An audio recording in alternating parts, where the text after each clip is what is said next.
Welcome to this week's Who the Folk podcast. I'm Lonnie Goldsmith, the editor of TC Jewfolk.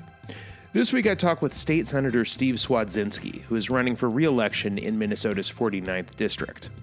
We talk about why he chose politics as a second career, what his policy priorities have been, and how he approaches hyper-partisanship on this week's Who the Folk podcast.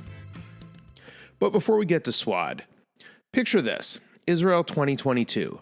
A crowded bus breaks down on the side of a desert highway. Who's sitting next to you and what secret will they reveal? The newest podcast from Unpacked, Homeland, 10 Stories, 1 Israel, will keep you on the edge of your seat as each passenger's story unfolds. Meet the Russian immigrant who escaped the Soviet Union and the Jerusalem native whose family traces back more than 400 years. Each week you'll meet a new character whose story will take you for a ride, so get on the bus, grab a window seat, and settle in for Homeland, 10 Stories, 1 Israel, wherever you get your podcasts. Senator Steve Cwodzinski, welcome to the Who the Folk podcast. Thank you for joining me. Thanks, Lonnie. Appreciate the opportunity. So you are currently the state senator for Senate District 48. In November, you will be in Senate District 49. Correct. Thanks to you've done your redistricting. homework. That's great. Every once in a while, I try to do that. I guess let's start with that right off the top. With the redistricting, what is the new district for you that you're running for look like in terms of, demographically? How different is it from where you currently represent? Yeah, the current map for the last 10 years was about 80% of Eden Prairie and about a third of Minnetonka, something like that, the southern third of Minnetonka. Okay. And then the new map, we lost everything, we being, my two housemates and myself. Sure. We lost everything in Minnetonka north of Highway 7 that used to go to Lake Street Extension. So we lost all of that, and then we picked up all of Eden Prairie. And I'm really glad that the city of Eden Prairie is all now represented by whoever wins this November by one state senator. That they've never, when I first started teaching in Eden Prairie in the 80s, they had 4 state senators representing Eden Prairie, just because chunks were, like, part of it was... It was basically quartered.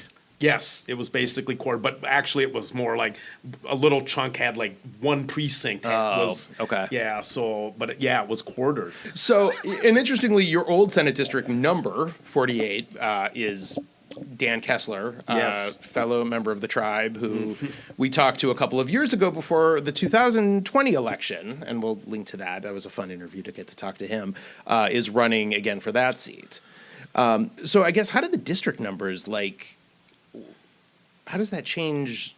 It's obviously just you're covering how you're covering, but how do they decide that you're running in a new district number as opposed to keeping the 48? All the numbers, so there's 67 Senate districts, and all the they just redraw the maps every 10 years based on population shifts. Right. And like the third ring suburbs really grew in population, and Eden Prairie and Minnetonka stayed pretty stable in their population growth. So we, the early projections of maps, some pushing me all the way out to Victoria. Oh, wow. And one map paired me with Melissa Franzen. Oh. One map paired me with Julia Coleman.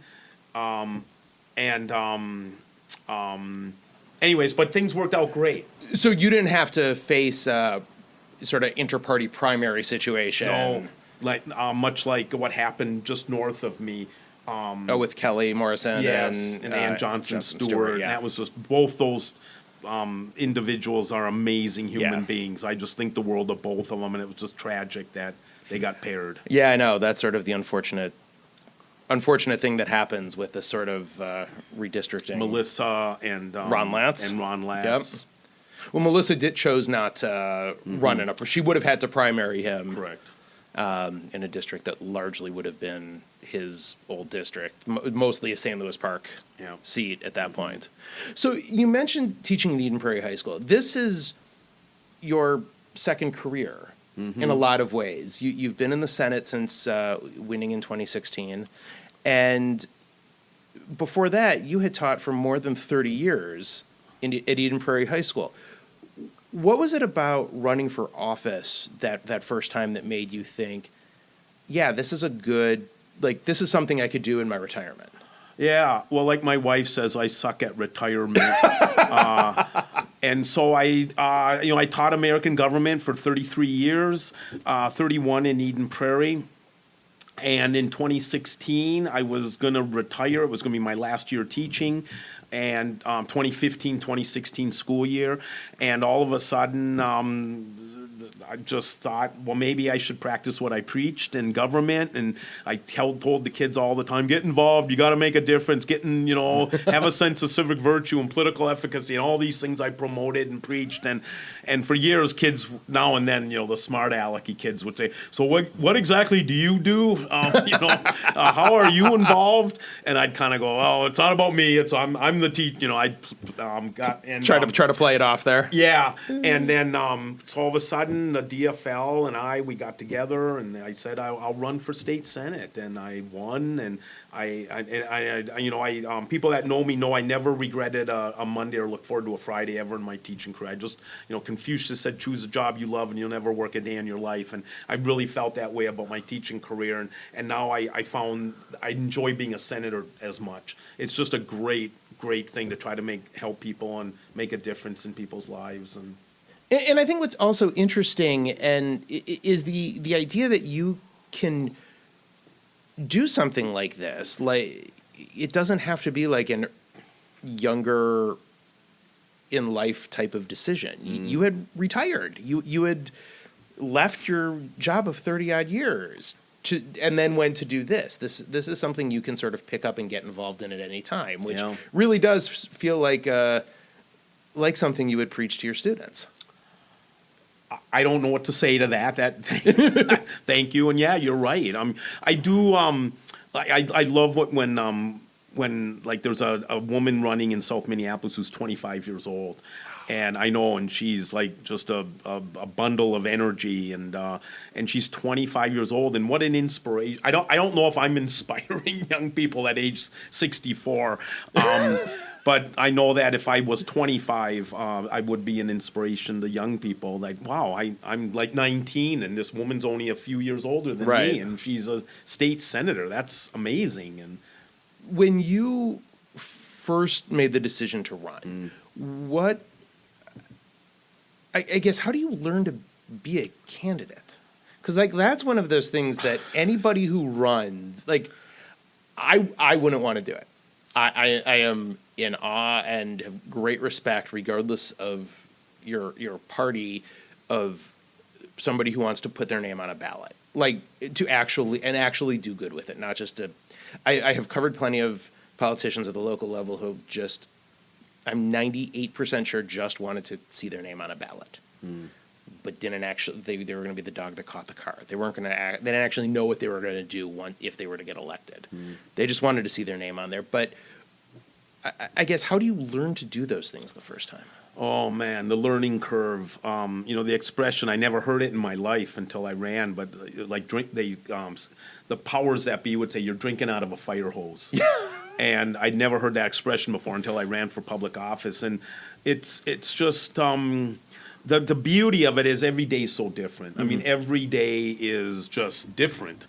And so that's a good thing. And but you gotta love, I love door knocking. I love meeting people. And if you don't really like doing, I'm looking in Lonnie's eyes right now, and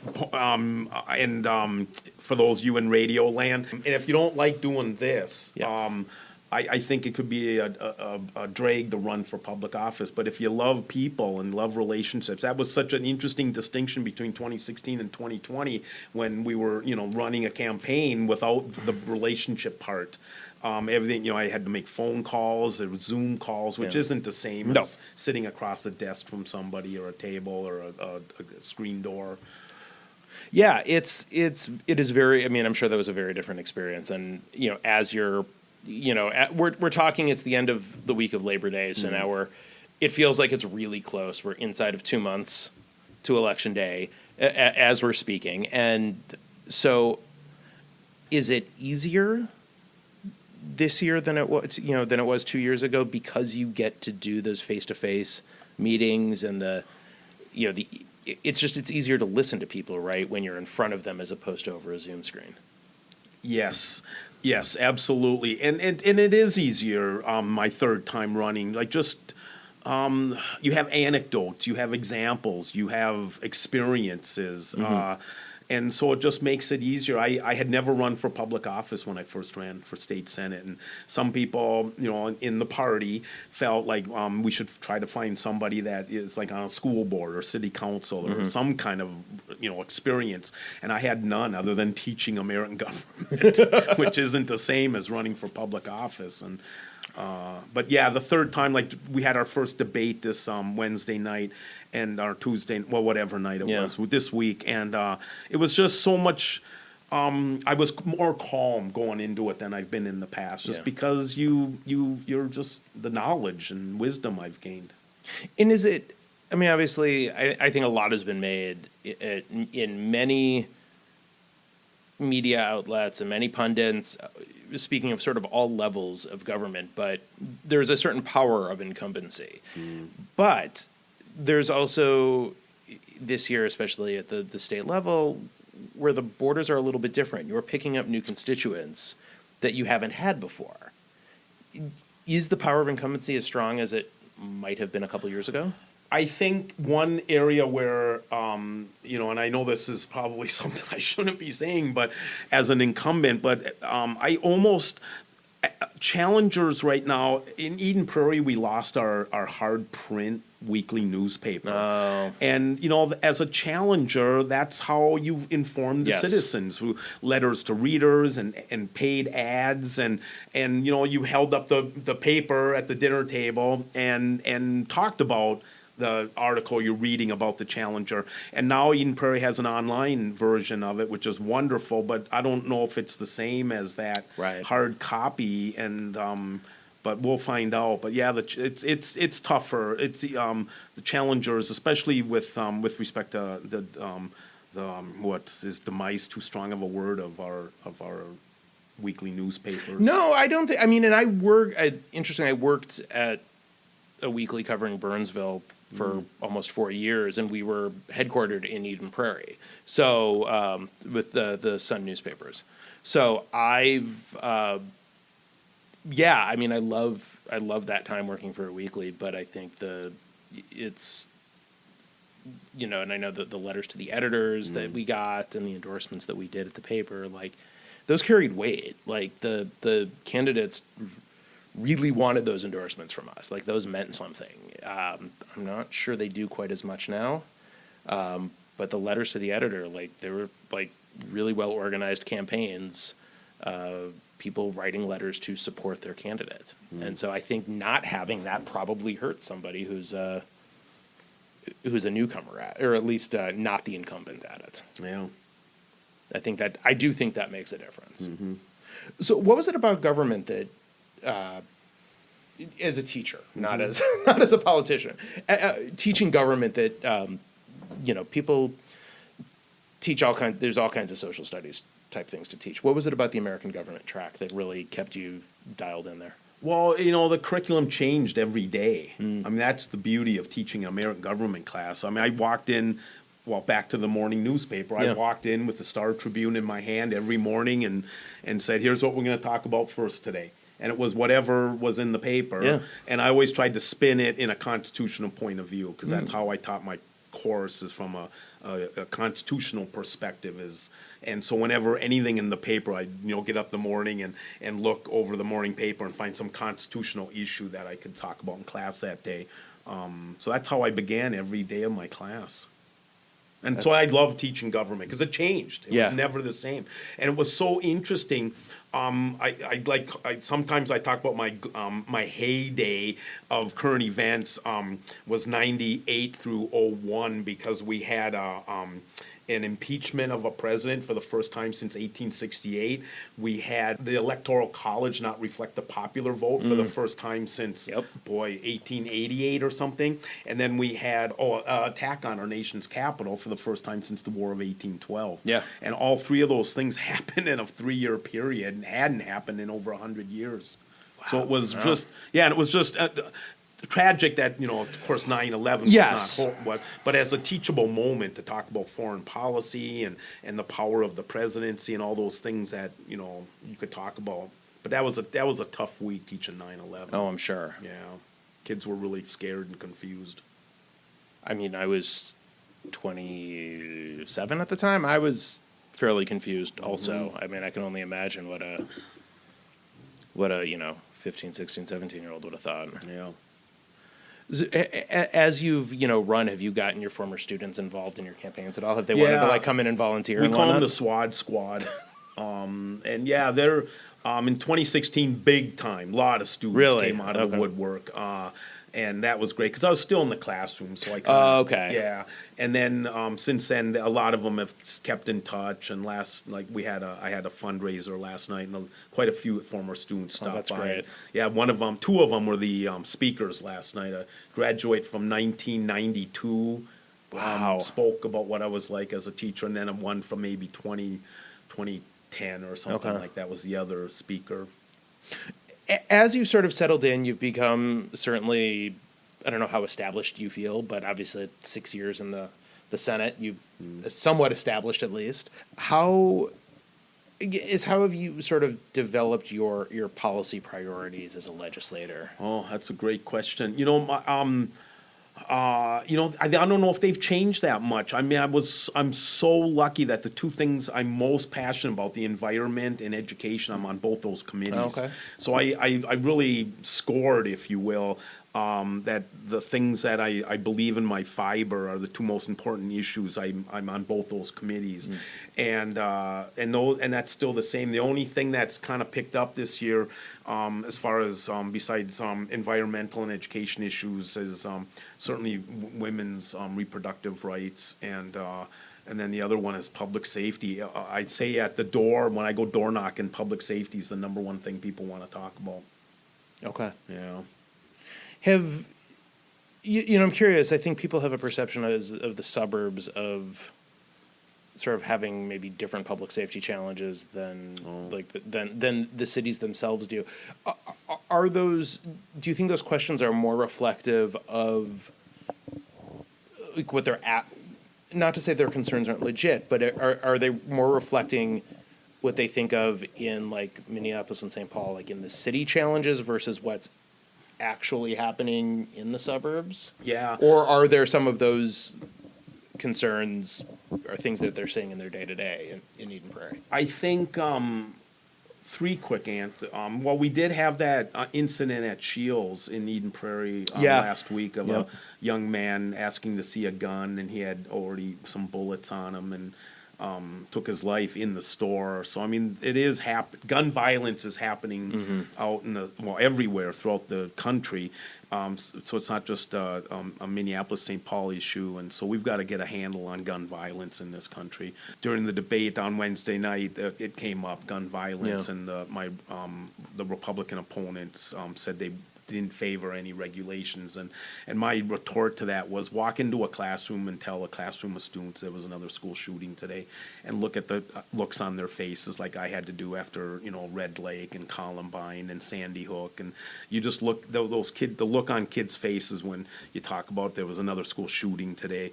It's just they're incredulous. Their expressions are just like, how come you adults can't keep us safe? I mean, so I forgot what the question was. No, that's okay. It was about no, it. you did. It was totally fine. It was the public safety. The perception. The perception. Yeah. And so, going door knocking, I do hear a lot of people talk about about the issues of public safety, and another concern there that comes up is they hear things on that next door. Yeah, and that app is the worst. I know, and I've never looked at it. I don't know, but I've heard that it's not necessarily that people all of a sudden read about something that happened within a mile of their house, and next thing you know, it's. So I've never looked. I don't know how it works. I think it's a lot of people catastrophizing a lot of things that maybe aren't as relevant, but also, I think it's a lot of nonsense and a lot of pot stirring, and it gets people worked up, and it's not great. Yeah, I like that phrase, pot stirring, because that's kind of what I've heard about Yeah. it. Yeah. Again, sort of the idea of feeling more established, at least as a politician, as a legislator. Does it get easier? I think, first of all, I'd love to be in the majority because I've been in the minority for 6 years, and all the old timers will tell me being in the majority, you work so much harder, but it's so much more satisfying and so much more fun. Right. And so I'm looking forward to next January, hopefully being in the majority and finding out how much more work there is and how much more fun it is. Because I know being in the minority has, you try to work across the aisle, but it's just tough. Yeah. Especially with the partisan divides that our country's facing right now. So as somebody who's taught government, and obviously there would like to think, never having sat in on one of your classes, of course, but you have a strong sense of history in systems of government and in our politics. Why do you think that the partisanship has amplified itself in the way that it has, particularly over the I would say particularly since 2008? I mean, I know it's always been there, but the inflammatory sense of it, I think it really ramped up in 2008. But what do you think of that, and why do you think that's happened? Well, first of all, when like 2 years ago, you'd hear all the time, things have never been this bad. Things have never been this bad. And I'd always say, well, okay, 1968, things were pretty bad. Yeah. And we were very divided, and it might be, statistically speaking, the closest election ever, presidential election in U.S. history between Humphrey and Nixon. And we were very divided. There was racial tension and feminist tension and environmental tension and all these movements that have been kept under the cover, so to speak. We're all percolating to the top, and good came out of most of them. And so I think there's been times in American history, certainly the Civil War too, where things were worse. But to most people, especially if they're under the age of 40, this is a bad time. And so what's causing all this partisan politics?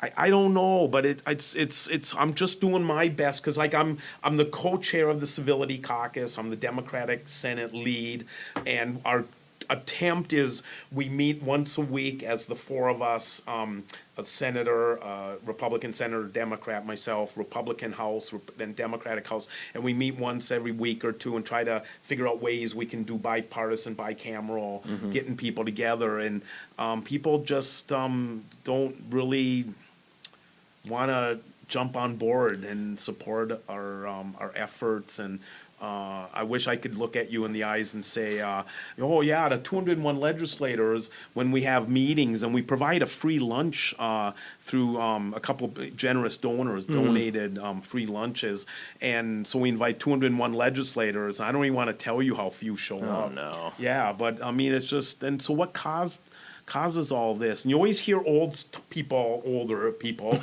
tell stories about the old days when you met and you got together and you went out for lunch, and we used to sit down, the Republicans and Democrats, and hash things out. And I don't know, but I know that when you go door knocking, there's two types of responses, and one is Democrat or Republican with a tone. Yeah. And when you do say that I'm a Democrat, there's like either okay, good, or start name calling.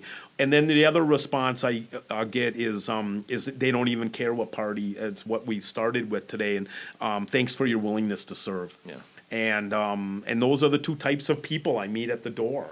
And so I wish more people were just grateful for Democrats and Republicans' willingness to serve. Yeah, for sure. I'm wondering, does your Judaism and how you practice, how does that, or does that sort of inform your politics? Wow, that's a great question. I know that my faith, my Judaism does right away. I have this common connection, so to speak, with Senator Latz and Senator Pappas, maybe Senator Miller to some extent. But the four of us And then there's a few in the house, Yeah. Heather Edelson and